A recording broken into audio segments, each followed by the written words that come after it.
Hi everyone, in this tutorial I'm going to show you how to draw a dog nose in graphite. Now the very first thing that I like to do, regardless of the nose of the animal I'm drawing, is I want to map in the shape and size of the nostrils. It's very obvious if the nostrils are not quite right, so I want to be making sure that I've got that accurate. Now as I continue to layer here, I'm going to be building up my darker values. One of my main priorities when working in any medium is the contrast, so I want to be making sure that I've got my darks dark enough and my highlights bright enough. Now with the highlights you can allow the white of the paper to show through, and I will do that through many points in this nose where I've got bright highlights. But where I've got my darker values, I want to be building those up gradually. Now once I'm at this stage, I can start working on a base foundation.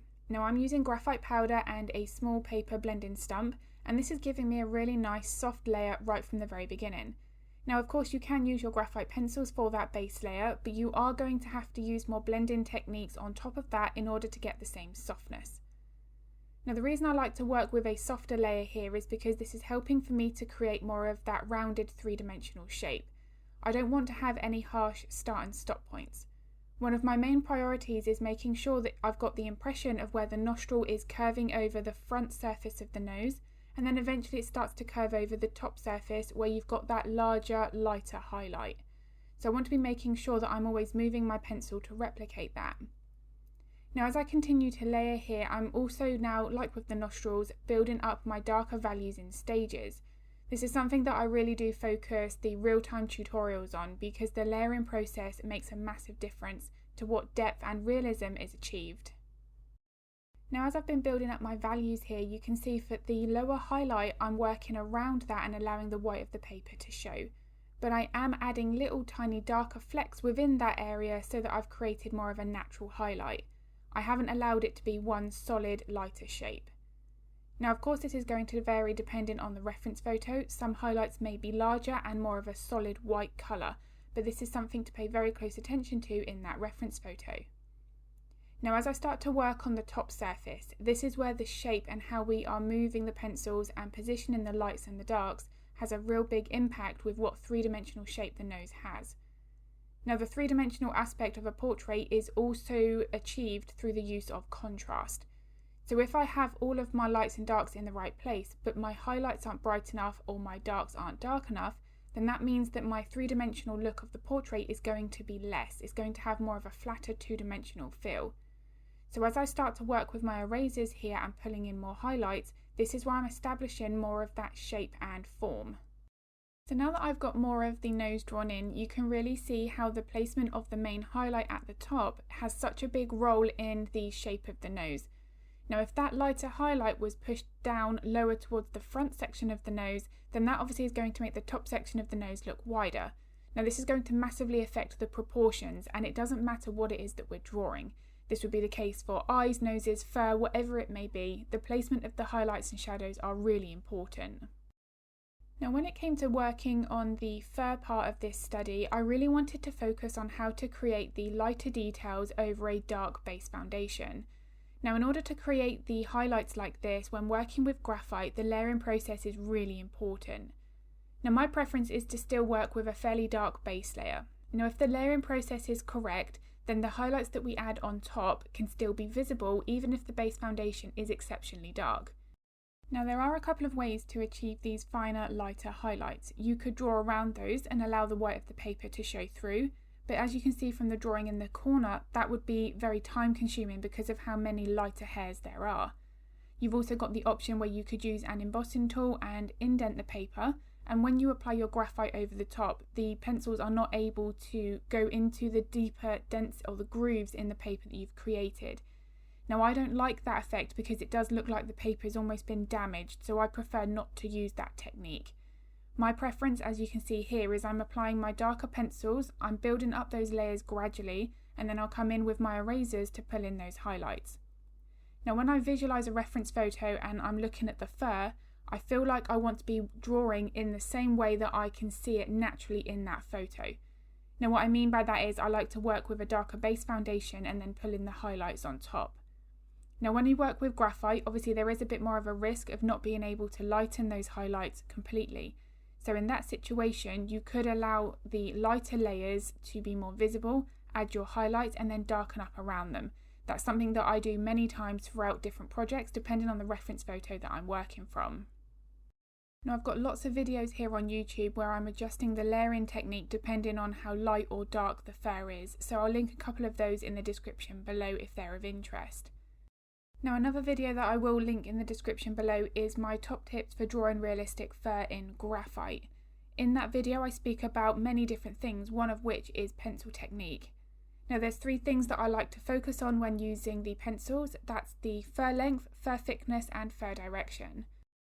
Now as I start to work on the bridge of the nose, the one thing that I'm having to adjust here is the length of my pencil strokes.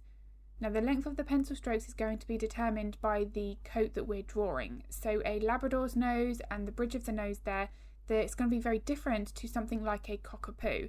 That fur is going to have more of a longer texture, more of a wavier appearance.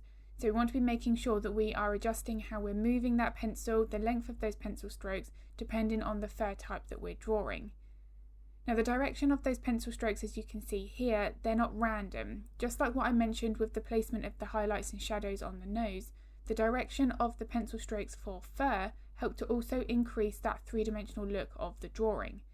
Now as I start to curve my pencil strokes in the top right corner, this is indicating of where it's eventually going to be attached to where the eye would be, the eye socket and the cheek. And as we start to work on the lower side of the bridge of the nose, this here is where it starts to drape over to the lower part of the jaw. So all of this is something that we need to pay very close attention to, and it's going to help with the structure of that animal. Now because the fur direction is not random, it follows the underlying bone and muscular structure.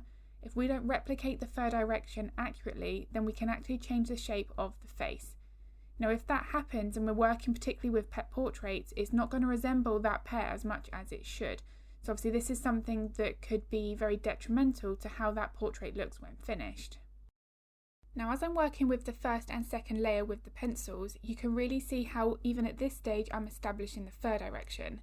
I really like to visualise that early on in my drawing so that I know I've got that in as accurate as I can, so I can follow that reference photo more precisely as I continue to layer.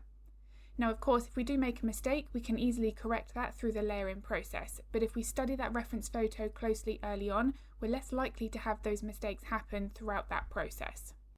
Now I've spoken a lot about the layering process, but the number of layers that we add is going to vary as well depending on the type of fur that we're drawing.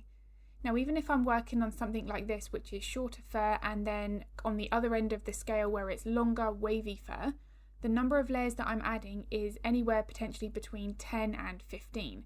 It's something where with this level of depth and realism it can't be achieved with just 2 or 3 layers. We want to be focusing just as much on the midtones as the light highlights and dark shadows. Now the importance of the midtones and those subtle layers is something that I do talk about in all of my real-time step-by-step lessons. If you are interested in any of those, then I'll link the information to that in the description below. But the subtle layers really do help to provide the softness and the depth within that fur. If we're focusing just on the bright highlights and dark shadows, but we don't have those in-between values captured, then we're going to end up with a little bit more of that 2-dimensional look, even though the contrast is potentially there. The midtones, they are just as important as everything else because it does, as I say, help to build up with that realistic appearance. Now one of the reasons why I like to focus so much on the midtones is no matter the fur texture, even something like this that's shorter with a bit more of that softer look and then wiry fur that's more coarser, the midtones do help to soften the base layers. Now even if we're working on a wiry coat, the base layers closest to the skin will still have a degree of softness to them. So that's why I like to focus on the midtones throughout all of that layering process, and it really is where the base foundation starts. As we continue to layer, and that's where we would be adjusting the pencil technique and eraser technique, that's where we start to establish the variation between soft fur and more wiry, coarser fur. Now, as I mentioned earlier, I've got lots of different videos where I'm showing a variety of fur textures, so I'll make sure to link a few of those in the description below. And it's at this stage where I'm starting to refine things, so for the later stages I'm just adding in a little bit more of those brighter highlights and darkening up some of my shadows. This is helping to hype up that contrast, which will make a big difference for the realism in the final piece. So I really do hope that this video has been useful. If it was, I'd be very grateful if you could give it a like and a thumbs up because it makes a huge difference to my channel.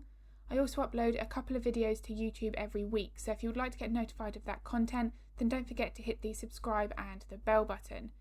If you've got any art related questions, feel free to pop them in the comments below because I'm more than happy to help if I can.